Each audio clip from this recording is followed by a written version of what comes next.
Bismillahirrahmanirrahim. Laqad ja'akum rasulun min anfusikum azizun 'alaihi ma 'anittum harisun 'alaikum bil mu'minina raufur rahim.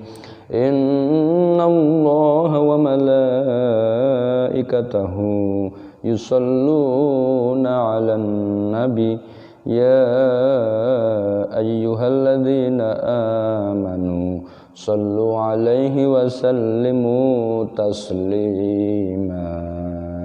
Allahumma salli wa sallim wa barik 'alaihi.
Merayakan atau memperingati hari besar yang terkait dengan baik itu Maulid, baik itu Isra Mi'raj.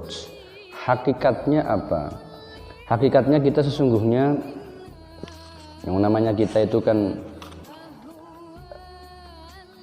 walaupun kita ngaku beriman, kita ngaku bahagia dengan Kanjeng Rasul, tapi sekali lagi kita itu kan hidup di masa yang sangat jauh rentang waktunya dengan Kanjeng Rasul, hampir 16 abad yang lalu. Kanjeng Rasul itu lahir 571 Masehi. Nah, sehingga apalagi kita sebagai manusia yang lemah, manusia yang pasang surut keimanannya. Bisa jadi kadang pagi kita beriman, sore imannya surut lagi, nanti pagi pasang imannya, sore surut lagi. Nah, sehingga kita perlu sering diingatkan, untuk mewujudkan rasa iman, rasa cintanya terhadap Rasul itu seperti apa. Nah, sehingga kita betul-betul ingin belajar, betul-betul ingin menauladani ya, ceritanya gitu kan. Kita orang yang ngakune umat Kanjeng Rasul, ngakune iku demen Kanjeng Rasul. Nah, sehingga kita buktikan bahwa apa yang diwariskan oleh seorang Rasul kepada kita semua sebagai umatnya. Kanjeng Rasul itu kan tidak mewarisi kita dunia, tidak mewarisi harta, tidak mewarisi apapun kecuali ilmu dan pedoman dan ketauladanannya itu. Sebab wa ma yantiqu 'anil hawa in huwa illa wahyu yuha. Apapun yang ada pada diri Rasul, baik perilaku, makola pengendikannya, bahkan menenge sukutnya Rasul itu pun bisa menjadi, semuanya menjadi pedoman kehidupan bagi kita semua. Wa ma yantiqu 'anil hawa in huwa illa wahyu yuha. Sebab hakikatnya itu adalah wahyu yang diberikan oleh Allah lewat malaikat Jibril dan kemudian disampaikan kepada Rasul, oleh Rasul disebarkan, diwariskan kepada kita semua, kepada sahabat, tabi'in, tabi'ihim bi ihsan ila yaumiddin, hingga kita semua sebagai umatnya harapannya bisa menauladani selagi kita hidup di dunia. Nah, di akhirat kemudian berharap dapat syafaat al-uzma dari Kanjeng Rasul Muhammad SAW. Hadirin sekalian yang kami hormati, tapi suatu saat Kanjeng Rasul itu menyampaikan suatu pesan. Pesannya gimana? Sekalipun kita itu levelnya itu umatnya Kanjeng Rasul yang sangat lemah lah, katakanlah umat yang kelasnya itu kelas paling rendahan, yang mempunyai iman tak seberapa itu pun pasang surut. Tetapi Kanjeng Rasul pernah mengatakan, pernah ngendika, tuba liman, tuba itu bejo temen, berbahagialah liman bagi orang amanah yang beriman sopeman kang orang tersebut itu beriman bi terhadap ingsun, kata Kanjeng Rasul, walam yarawni bi, sekalipun orang tersebut tidak melihat saya, kata Kanjeng Rasul. Jadi dewek kita semua itu insya Allah sebagaimana hadis tersebut, Kanjeng Rasul mengatakan bahwa, menganggap bahwa bahagia teman ya berbahagia, sangatlah berbahagia orang yang tidak melihat saya tapi bisa beriman kepada saya. Ini Kanjeng Nabi ngendika seperti itu. Tuba liman amana bi walam yarawni bi. Nah, kita walaupun sedikit tapi kita tetap iman kepada Kanjeng Rasul. Kita selalu ingin mempunyai tekad berlatih untuk melaksanakan sunnah-sunnahnya Kanjeng Rasul. Baik sunnah dalam konteks ibadah hablum minallah maupun sunnah dalam konteks ibadah yang bersifat amaliyah hablum minannas. Jadi bukan semata-mata kita hanya mengharapkan syafaatnya kelak di yaumil kubur dan seterusnya, tetapi memperingati baik itu maulid maupun Isra Mi'raj adalah kita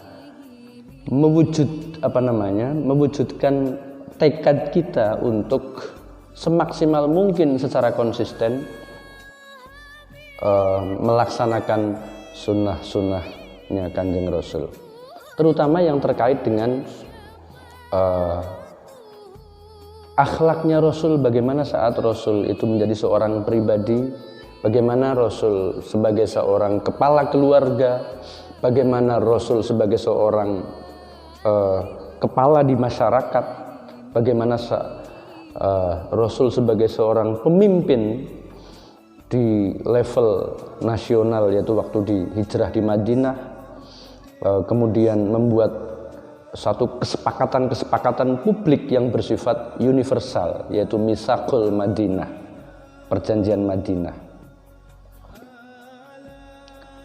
Kita semua juga tahu bahwa Mitsaqul Madinah itu yang disepakati pada tahun kedua hijrah itu adalah kesepakatan luar biasa yang dicetuskan oleh Sang Rasul bersama dengan semua komponen masyarakat yang ada waktu itu, di mana masyarakat waktu itu sudah beragam dimensinya. Nah, dalam konteks hari ini kita mencontoh Rasul itu juga sesungguhnya berupaya untuk bagaimana isi atau substansi dari perjanjian Madinah itu yang waktu itu mengakomodir seluruh komponen yang ada kita membayangkan itu sama persis dengan situasi dalam konteks kita sebagai bangsa, sebagai negeri di Indonesia ini, yang nyaris dari semua sendi itu berbeda, baik secara agama, secara kultur, secara suku, secara kecenderungan, secara apapun berbeda. Tapi kita harus disatukan dalam satu bentuk rasa syukur kita sebagai sebuah bangsa yang besar, diikat dengan satu ikatan yang bernama Pancasila itu, sehingga semua komponen diupayakan harus bisa menikmati kesejahteraan dari yang hadir dari bangsa dan negara tercinta ini. Nah, konsep Mitsaqul Madinah itu adalah sebagai wujud seorang pemimpin besar, yaitu Nabi Muhammad SAW, di dalam mewarisi kita, di mana kita hidup dalam masyarakat yang besar, yang beragam, yang berbeda-beda dari semua aspek. Maka harus ada kesepakatan supaya tidak terjadi konflik, supaya terjadi damai, supaya terjadi wujud tujuan bersama, yaitu tujuan kesejahteraan bersama dalam situasi sekalipun berbeda dari semua aspek. Itu pada sisi kebangsaan. Pada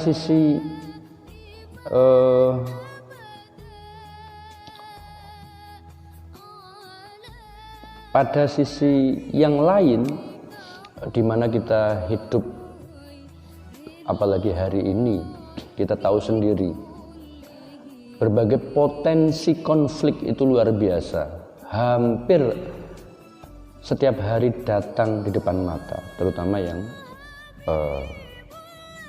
konteksnya itu besar, kita sebagai masyarakat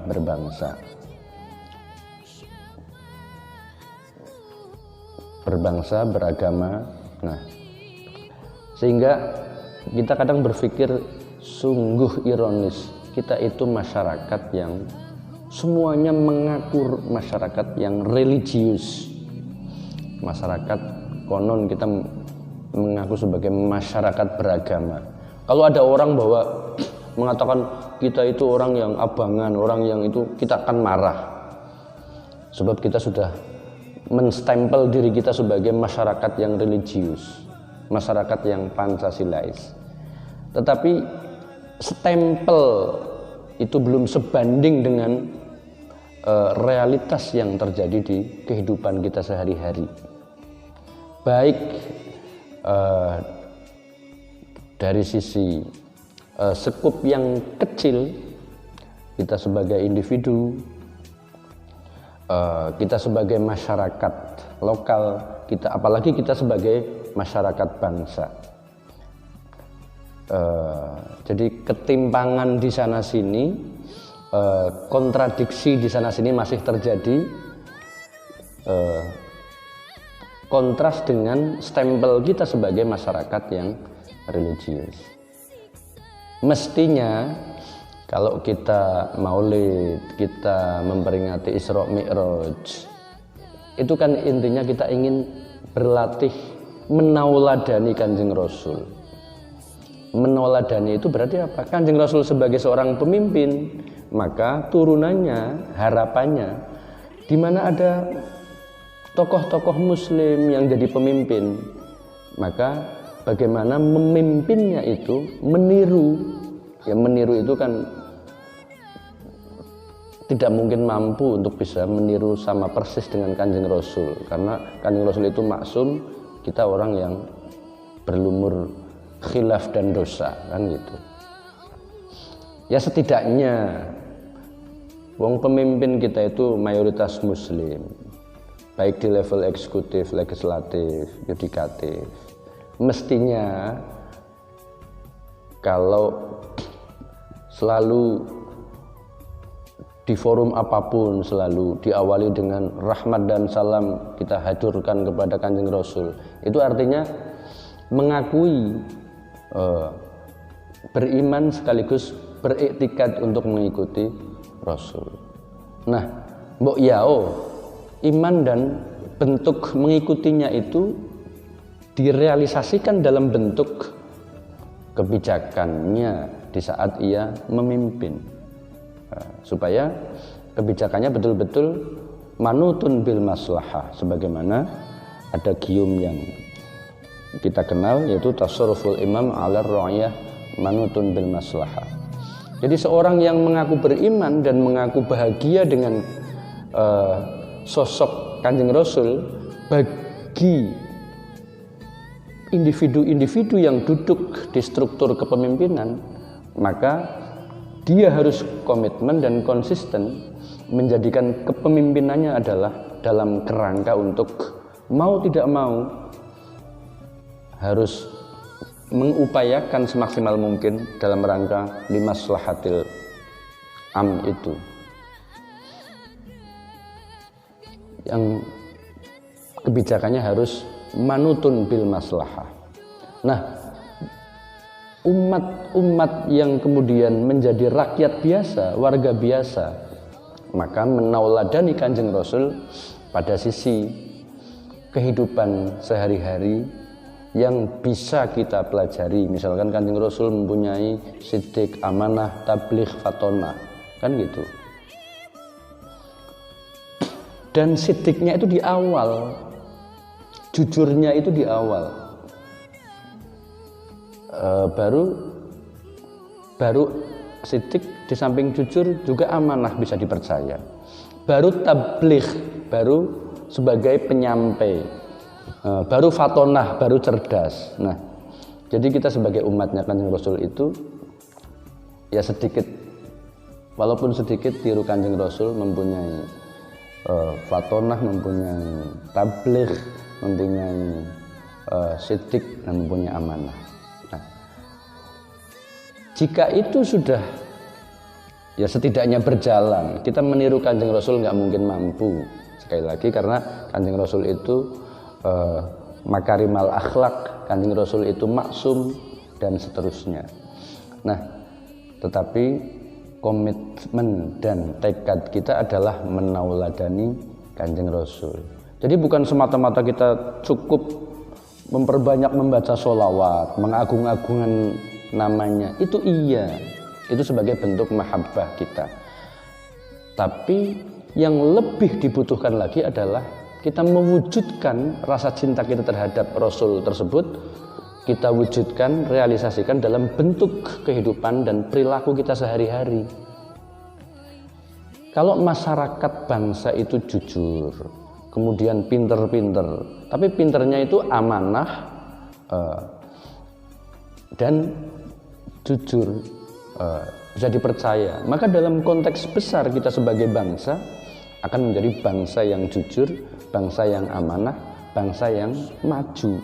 Nah, fatonah itu pasti bangsa yang peradabannya maju. Jadi bukan semata-mata iman dan ketundukan kita terhadap Rasul hanya diwujudkan dalam bentuk ibadah mahdhoh yang bersifat hablum minallah saja, tapi yang jauh lebih penting adalah yang bersifat hablum minannas, supaya bisa mewujudkan keharmonisan bersama, keharmonisan dalam konteks yang menjadi umat Rasul yang menjadi pemimpin yang amanah, yang kebijakannya semata-mata hanya limaslahatil rakyatnya, dan rakyat warga biasa juga menauladani Rasul sehingga ia berperilaku dan hidup sebagaimana yang Rasul kehendaki, hidup kehidupan yang berperadaban maju, yang jujur juga amanah. Jika ini terjadi, maka di dalam kita memperingati hari-hari besar, bukan saja Maulid, Isra Mi'raj, tapi peringatan-peringatan yang lain di saat kita mempelajari ilmu-ilmu yang terkait dengan kebesaran Kanjeng Nabi Muhammad SAW. Harapannya apa? Harapannya sekali lagi supaya kita menjadi manusia yang meningkat peradabannya, baik peradaban ilmu pengetahuannya, hari ini adalah juga peradaban teknologinya, tapi sekali lagi peradaban akhlak itu juga jauh lebih penting. Supaya apa? Supaya zaman boleh berubah sampai kapanpun, berubah sepesat apapun, tapi perilaku kita, akhlak kita tetap bertekad untuk menauladani Kanjeng Rasul Muhammad sallallahu alaihi wasallam. Sebelumnya akan saya akhiri dengan membaca Bismillahirrahmanirrahim. Laqad ja'akum rasulun min anfusikum azizun 'alaihi ma 'anittum harisun 'alaikum bil mu'minina raufur rahim. Innallaha wa malaikatahu yusalluna 'alan nabi ya ayyuhalladzina amanu sallu 'alaihi wa sallimu taslima. Allahumma salli wa sallim wa barik alaihi. Alhamdulillahirabbil alamin. Semoga kita menjadi hambanya Allah sekaligus menjadi umatnya Rasul yang bisa menauladani jejak-jejak mulianya sang Rasul dan mendapat syafaatnya fil yaumil qiyamah. Allahumma amin. Wallahul muwaffiq ila aqwamit thoriq. Wassalamualaikum warahmatullahi wabarakatuh.